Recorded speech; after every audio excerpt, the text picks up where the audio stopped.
it's Shane Kanto, your Wasteland Reviewer. Welcome to the Wasteland, my weekly show where I take a deep dive into a particular film, and we're in the home stretch here with our third to last Spielberg film, which is Ready Player One, which is crazy that this came out how long ago that it did.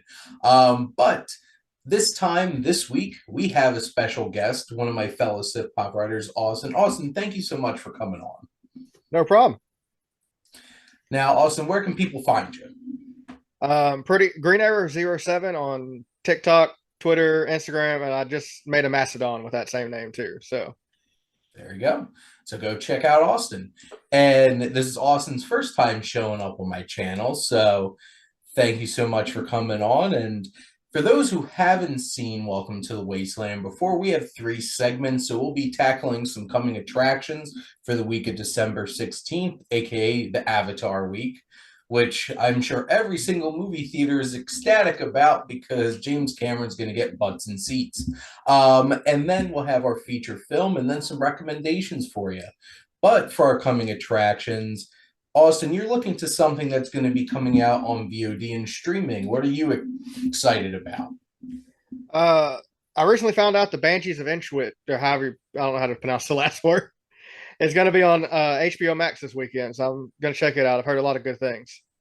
It is exciting. I actually got to see that in a theater in New York when I met up with Rowan, Foster, and Robert from SiftPop, which was pretty cool. But it's my favorite film of the year, so I'm excited for you. My wife didn't get a chance to check it out either, so we'll be probably checking it out this coming weekend as well. So I know she's very excited because she's a huge fan of Martin McDonagh's other films. Um, I'm so hesitant about this new Avatar film because it's just like, yes, the first one's amazing to look at. It's also amazingly average and derivative how much that story is just a bunch of other movies. Not that automatically a sequel is going to be the same thing, but kind of lost its luster waiting for this movie for 13 years and how many release dates this movie's had, but it's real. People have It's watched coming. it. People have watched it. It's actually coming out. And actually, you know what? I think that's why I haven't been excited for it because I was convinced this movie was never coming out. And I'm just like, unless I sit in front in that theater watching this movie, I'm convinced this isn't coming out. So, but apparently it is. So, but that's not my most anticipated. My most anticipated is the limited release of Bardo, which is a new Alejandro Gonzalez Inarritu film. I noticed that it's not getting the greatest reviews, but I feel like if it's from him, it's at least going to be interesting. So, and unique. So at least it has that going for it. I'm not particularly interested. I'm much more excited for the following week, which is the holiday weekend, getting Puss in Boots and The Glass Onion coming out on Netflix, Empire Late Babylon, all that jazz coming out for Christmas. So, but we'll be talking about that next time when I have Heath on here to talk about West Side Story. But for this weekend, I don't think anybody's going to be talking about anything besides Avatar. So, and the story will be how much could it possibly make this weekend? So, but what we have for our feature of this week, which is Ready Player One. Now, Austen, have you read the book? Yes. Were you very? Did you read the book before the movie came out or after the movie came out? After, because I hadn't heard anything about it until the movie Mhm. came out and I saw trailers. Then I saw the movie and I was like, I want to check out the book. Recommend the book better. Yeah, I would agree. I heard the movie was coming out, and somebody gifted me the book, and I burnt through that so fast. From Ernest Cline, which basically, if you're a big pop culture nerd, this is like the geek Bible. of books for you. It's just like basically just taking everything that it can that you could possibly love in geek culture and just throwing it into the same book. But before we dive too much into the film, so obviously this is directed by Steven Spielberg, as this is part of my series on Steven Spielberg. This is, as of right now, his third to last film. So this came out in 2018, which it's crazy to think that this came out 4 years ago already. But this was Spielberg's last, big budgeted kind of sci-fi adventure kind of film before he leaned back into doing things like West Side Story and obviously The Fablemans, which is a lot more intimate. But this film, bringing back this time having composer Alan Silvestri coming on and doing some of the music, which also like this movie samples so many scores and has so many songs in it. Honestly, this whole entire episode could just be us talking about the pop culture references that are in this movie. But Definitely. the one thing I do want to get off my chest, because it'll just be burning my soul if I didn't, they did Rush dirty. In the Yes. book, Rush is a lot more of an important point. And as a huge Rush fan, I was very disappointed leaving the theater. And I'm pretty sure I hated this movie more because of that when I left the theater, just begrudgingly. But Austin, so what are your general thoughts on the film? I still like it. I still, even though I like the book better, I still love the film. I was watching it today because it had been a while since I've seen it, Mhm. and I happened to catch a quick glimpse, and you miss it, of Arkham Knight from the Batman series, just walking out of Holiday's journals. I was like, did that game come out before this movie? Didn't realize that game is that old. Dude. I looked it up. It came out 2015. I was like, wow, time. Oh, that's crazy to think about because the Arkham games been out for a while. I my brother, I remember went to one of the midnight releases at GameStop and got a humongous cardboard cutout of Batman. And my brother basically had a Batman shrine in his closet because of it. But there's so many things. You could probably watch this movie 100 times and still not see everything. It definitely got my wife's attention within the first couple of minutes when they started the race and they had that monster truck. And it wasn't Gravedigger. I think it was Bigfoot. And basically it's like for a long time monster truck fan, my wife was just like, "Oh my god, they have that in it." And they just have basically anything and everything for you. This movie has Chucky in it. There's a whole entire sequence dedicated to The Shining in it, which I think the biggest change from the book and the biggest win for this movie was that sequence. That was great, and that was crazy. Because the book had war games, and after I read the book and read about war games, I went and watched war games for the first time. There you go. I don't think I've ever watched War Games. Which what's interesting is this the book reference War Games. They reference War Games in Captain America Winter Soldier. Yeah. Black Widow makes that War Games reference. And that's the thing. This movie is a walking pop culture reference, but it still has a story. So, like, you have this young man, and he lives in a future where this virtual reality world takes up mostly everybody's lives. One of the most overly developed cities in the country is Columbus, Ohio, of all places.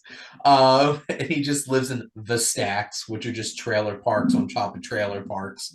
And he lives his whole entire life, and he has these people that he thinks that are his lifelong friends or he falls in love with within this world. And I don't know how much the film dives into that, but those are some interesting ideas. And it does tackle a very interesting perspective of like, what happens when we spend so much of our lives in this digital world, and like away from the real world and real suffering and stuff like that.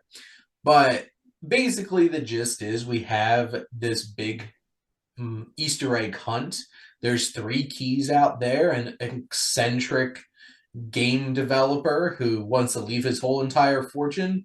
This is more or less like Charlie and the Chocolate Factory, except with video games.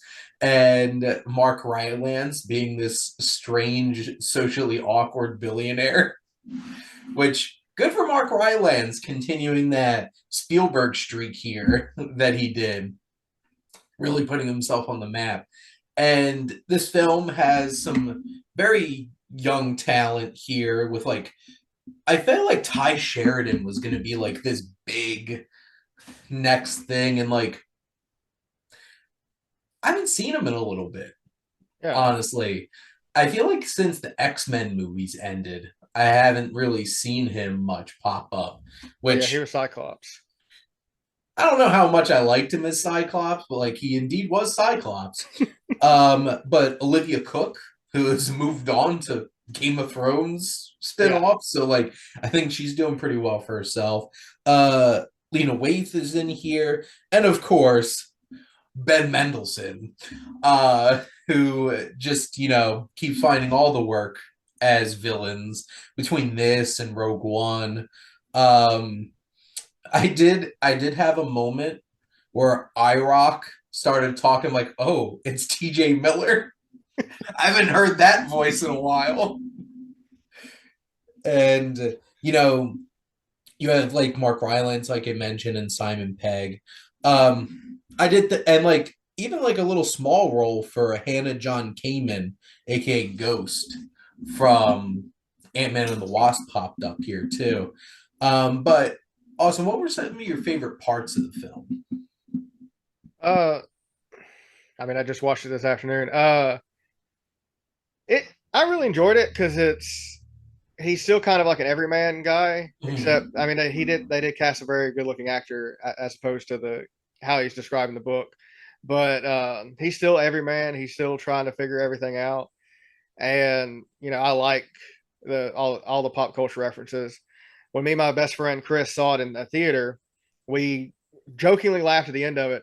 If we played a drinking game, that every time we take a shot, every time you get a pop culture reference, you'd probably have alcohol poisoning before scene two or act two because it's You that put bad. you'd probably be dead after that opening like car chase.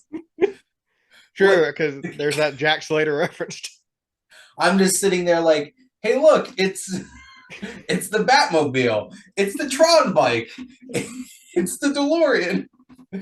And of course, they start getting chased by a T Rex. They start getting chased by King Kong, and like the whole entire thing. I had his car tag, the Parsifal car tag, on the front of my car for so long. So No, many people asked me, "Are you from California?" They did not get the reference. well, there you go.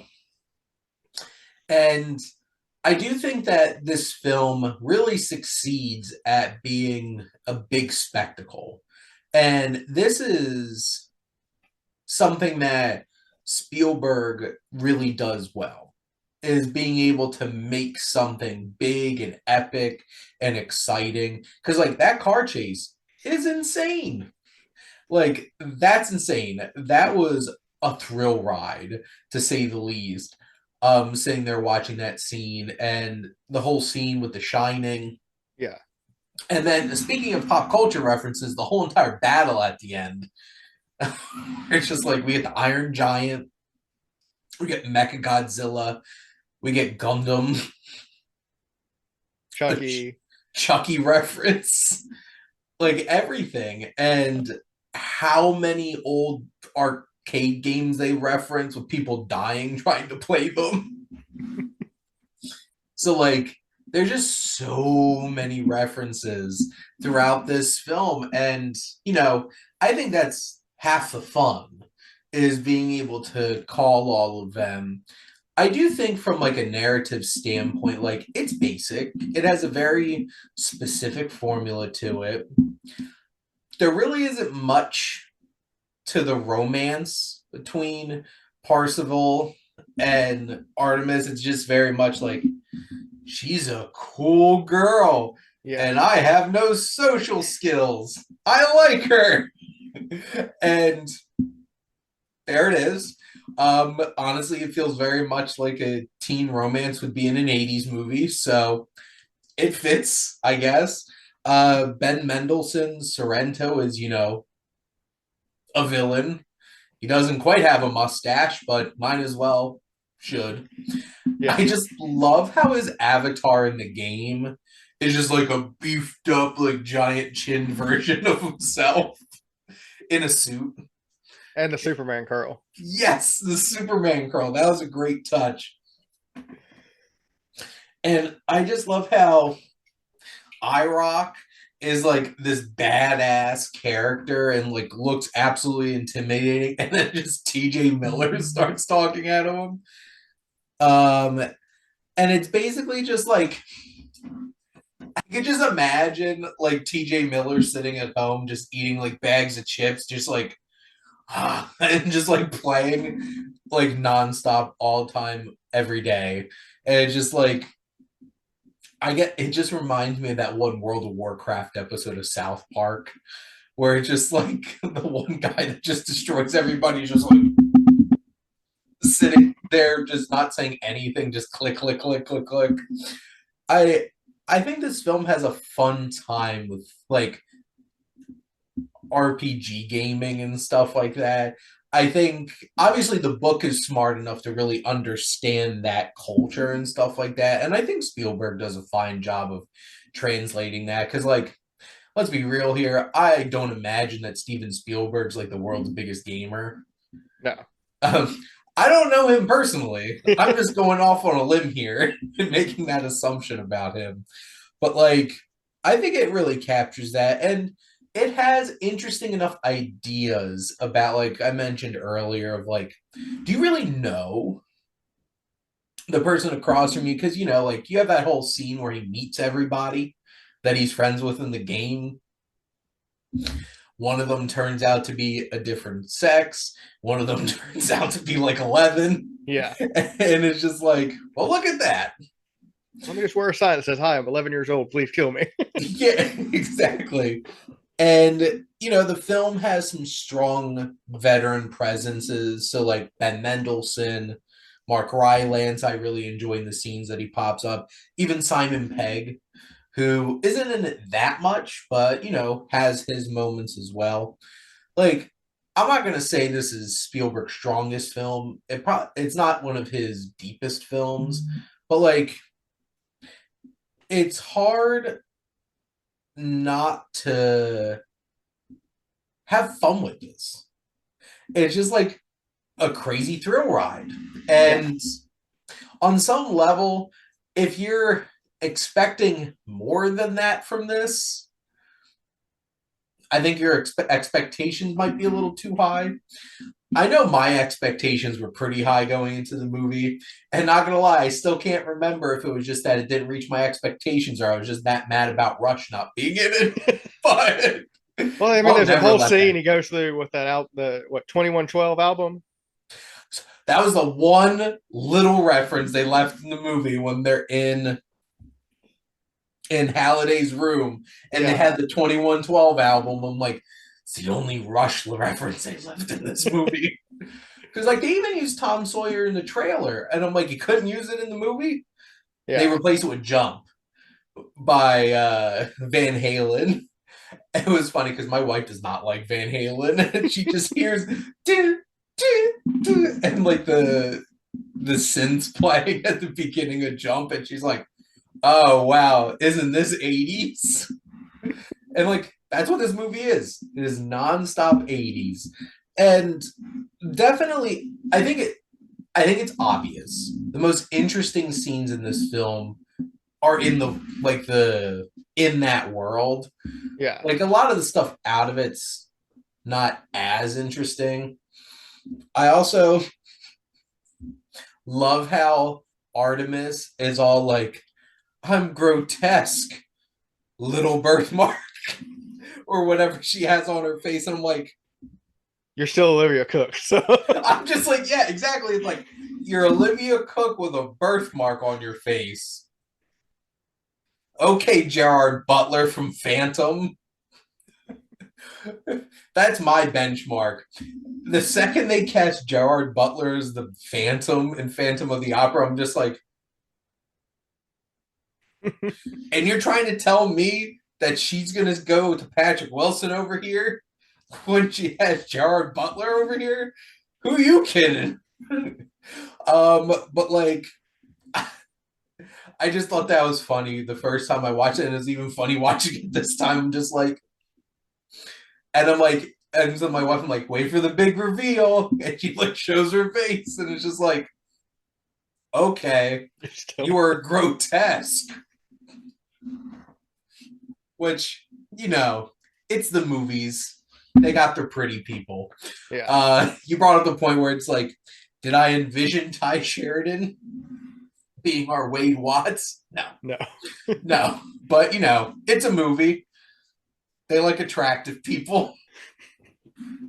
So, and Ty Sheridan was pretty big at this point in terms of like young actors and stuff like that. Because I think he made his biggest splash originally was that movie Mud that he did with Matthew McConaughey back in like 2012.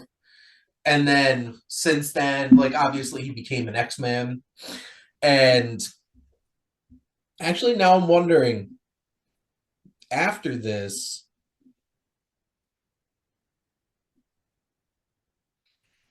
oh,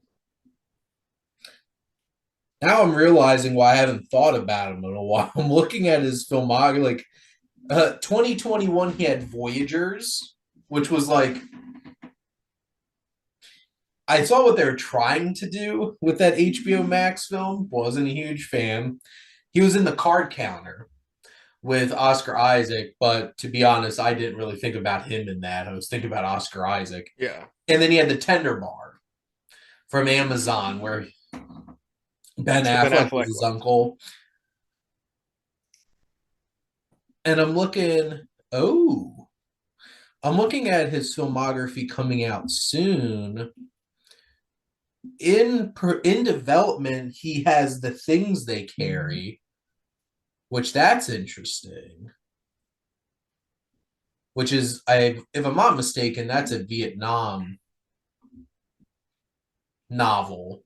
And then he has Blood Meridian. So they're going to be adapting that Cormac McCarthy novel with him in it. So that's interesting. Has some interesting things coming up. Nothing as big as this, unless they're really going for like a big prestige kind of like awards run for The Things They Carry, which I'm interested to see. Doesn't look like they have a director or anything like that. And then doesn't look like they have that for Blood Meridian either. But I guess, Austin, do you have any other thoughts or comments about Ready Player One? I think you're right. Steven did a really good job with building the source material. I think for fans of the book, it would have been because it was long believed that they could never get this filmed. It was like believed to be an unfilmable movie because you've got to get so many pop culture references together in one. That it probably in today's age would have been better as like a mini series where you could get more of the stuff from the book. But I did appreciate the movie as in because he created the race scene completely Mm-hmm. and changed from War Games to The Shining. And the only thing I would have left in is the idea from the at the end.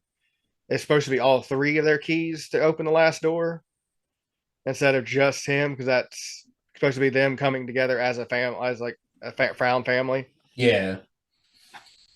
Which I guess for like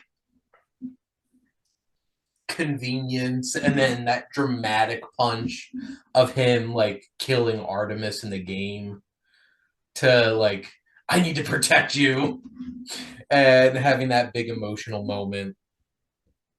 I like how they do have that Willy Wonka moment where it's just like, here, sign this. And he's like, no. And he's like, you passed the test. And it's just like, well, there they go. They just did that too. So it's I think they did the best they were going to with this in terms of adapting it to a film because like you bring up an interesting point in how this would have been like if you really dove deep into this world and took your time with it and did like a series. Amazon would pay for it. They're paying for a lot of things recently. So Yep. there you go.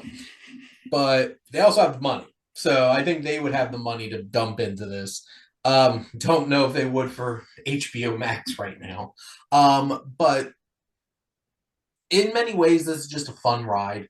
It's definitely towards the lower end of Spielberg films for me. In retrospect, having watched all of these, but it's still a fun time. It's an enjoyable watch, and some of the best spectacle that Spielberg's put the film.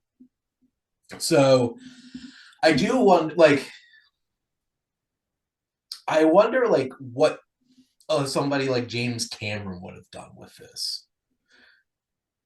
It I would have feel been like like 8 hours long. I was about to say he felt like it would have taken him 8 years to make it. So, which it would be interesting. Oh, it would certainly be at least 3 hours long, at least. Yeah. And James Cameron would like very cockily, being like, "Well, if you need to go to the bathroom, just go. He'll be back again." Because literally said that about Avatar, Way of the Water. So we'll see. But be really cool if you could go to the Oasis. So I have a fun question though, Austin, before we wrap up and go to our recommendations. If you could bring one reference to life in the Oasis, like you had to have a power up for a pop culture thing, what would your pop culture power up be? Uh, that turn into any giant robot for 120 seconds. I wouldn't be Gundam. It would probably be one of the Megazords from Power Rangers, though. But I would probably choose that one. I feel like I would have the for the car race, I would definitely have the Interceptor from Mad Max. That would be cool. That like old thrown together Ford Falcon from Australia. That would be cool. I'm not gonna lie, it probably was in the movie. I just probably didn't notice. Which this was a Warner Brothers production, right? Yes. I'm pretty sure Mad Max Fury Road came out 3 years before this. They probably had it in the movie. I just didn't notice it. So I did think that was a really cool moment with like the whole Gundam thing, though. But yes, I'd totally be down for a Megazord. So many possibilities, literally anything. And Warner Brothers sure has a thing for this. They did make a Space Jam too. Yeah. I I think I remember reading that they're in development or trying to do the sequel book, which I haven't read it yet, but I wonder if Spielberg would come back and direct it. I, it, I don't know. All I know is like I've heard mixed reviews about the sequel. I don't think I've read it yet. Um, if I did, that says a lot about it then. That I don't remember it. I know he has his Frank Bullitt project that's going to be coming out next with Bradley Cooper in it. But it looks like he has a George Gershwin project in development. A Ulysses S. Grant project is rumored to be in development, and a Black Hawk film. So, interesting things.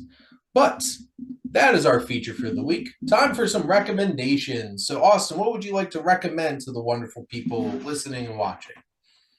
Well, I just watched the Guardians of the Galaxy holiday special, which is a good way to kill 45 minutes. It was fun. It was entertaining. And it gets you ready for, was it May when the third one comes out? Mm-hmm. So, which I loved the first two Guardians, and I've loved Peacemaker and the Suicide Squad. I think James is going to do really well with DC, uh, with hopefully adding some more light to their movies because there's too much darkness over there. Dark and But brooding. Which I did like the Batman movie, but he's the only one that should really be dark and broody. Batman gets to be dark and brooding. Batman gets to be dark and brooding even in Lego movies.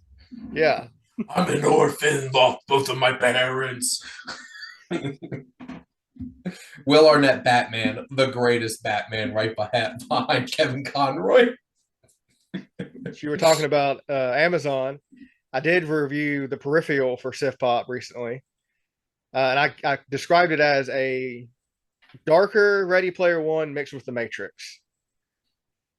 Had a lot of things mixed in there. They're just like, we need to one up Westworld. It was interesting of a show, but you could tell they spent their money on it. Yep. And you can tell Amazon spends a lot of money on. They got that Jeff Bezos money. But yes, the Guardians holiday special is a lot of fun, and yep, getting us emotionally prepared for May when the Guardians as we know it are over, and James Gunn never works with Marvel ever again. So there you go. Gets one last ride, and I guess the over under is how many Guardians die. I'm thinking at least two. From that trailer, I believe at least one from that trailer, but I think two's gonna by the end of it. I feel like Drax and Rocket are both gonna bite it, but Rocket's my number one. For better or worse, I feel like most people hope Star-Lord will. Because a lot of people have a lot of feelings about Chris Pratt. Which it is what it is. I like Star-Lord. It wasn't only Star-Lord's fault for Infinity War, people. Oh, I'm fine with him on Infinity War. I did happen to make the comment when I was watching Ready Player One. See, Star-Lord, he does it. He can kill his girlfriend off. Oh, no. He can make the tough choice. Damn. But it did feel like Chris Pratt wasn't acting in the special, though. He was the like my least favorite part because he was going around looking at all the Christmas decorations and it was like, wow. It was like, it looked really fake. To be fair, he didn't really have much to do in it until like the last 5 minutes. Like, I feel like he didn't really have to show up until that one last scene with Mantis, and that was about it. Yeah, which is really good anyway. I did enjoy our little moment with Cosmo, getting to meet Cosmo. I want more Cosmo. And then, why haven't we gotten more of Drax and Mantis up to this point? Because I want to go party with them on Christmas. I feel like Palm Clementif got so much more time to shine in this little special than she has combined the whole entire time she's been in the MCU up to this point. That made me really happy. Yeah. Because she's really talented. She's really funny. So I got a couple recommendations. Usually I like to do one film off my watch list, and one of my own films that I rewatched. New film, Guillermo del Toro's Pinocchio. This is not your Disney Pinocchio. Basically, it has an up opening sequence where it's just like, we're going to emotionally devastate you. And you're just like, Guillermo, how could you do this to me? Right off the bat, because like, Geppetto loses a son, and we find the hard way. I also like how this is all with the backdrop of fascist Italy. Guillermo del Toro really likes telling fairy tales with fascism in it. Like, works really well in Pan's Labyrinth, works really well here. The touch of having Tom Kenny, SpongeBob SquarePants, voicing Mussolini was absolutely hilarious. Hilarious. I need to watch this movie.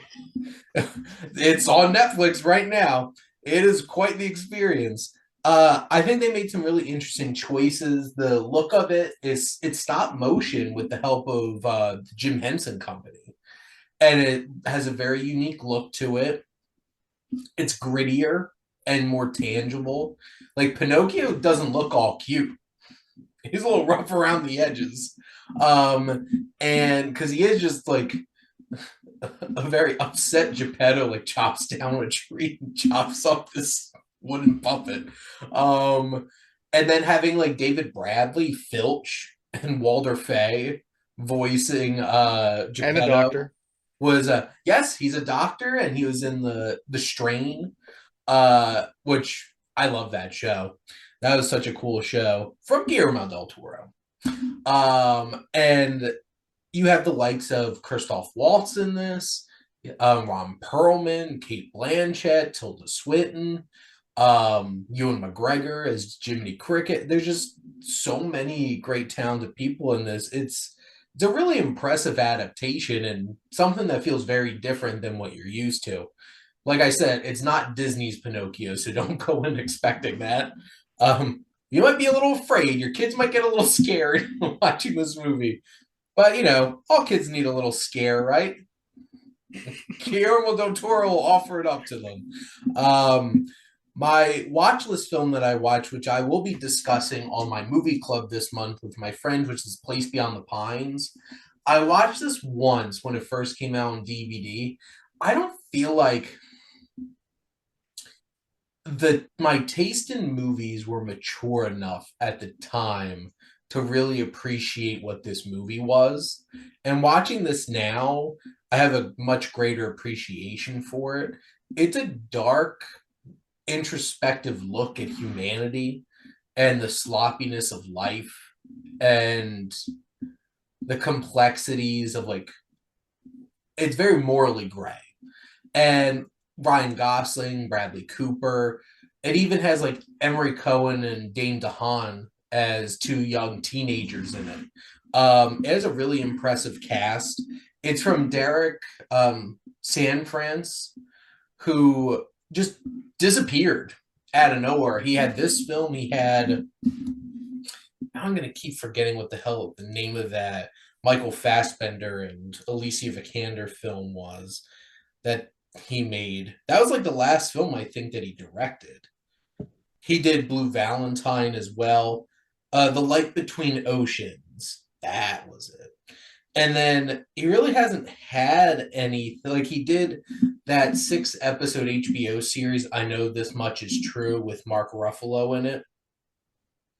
And then he did the story for Sound of Metal. But Place Beyond the Pines is quite a impactful drama. Definitely recommend that. And then one film that I rewatched because my buddy Rowan and I, Rowan Wood, will be doing our 30th episode of Rowan in the Wasteland, having a special guest, Foster, and talking about one of Foster's favorite films, School of Rock. And I rewatched School of Rock today and just, Great movie. oh man, I just Speaking love of Jack. Rush, great movie.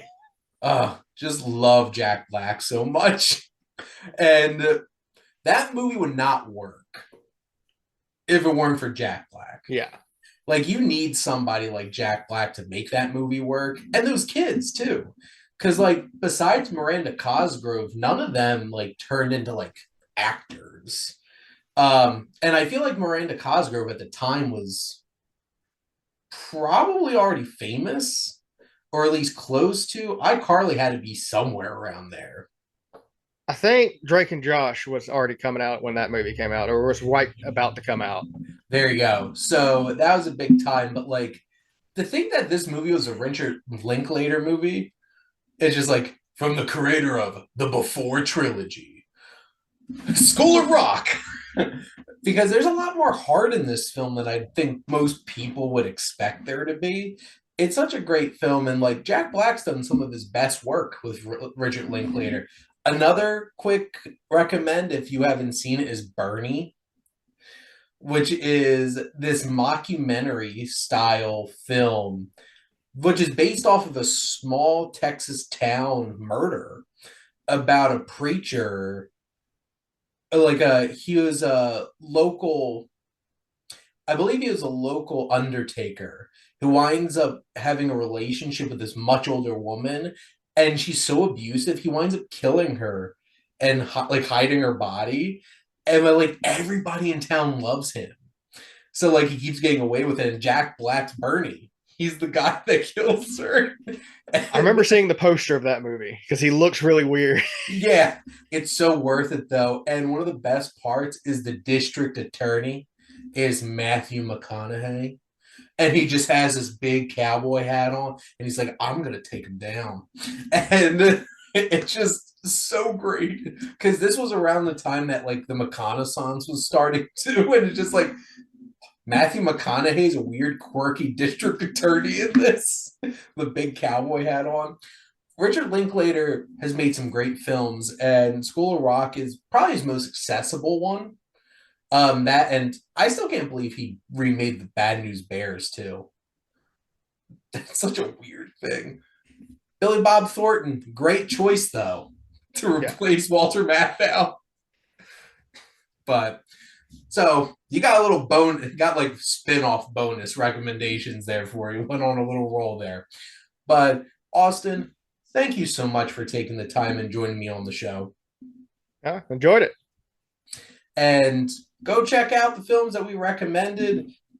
Go see Avatar. We know you are going to. James Cameron's convinced you we're all going to go see it. So there you go.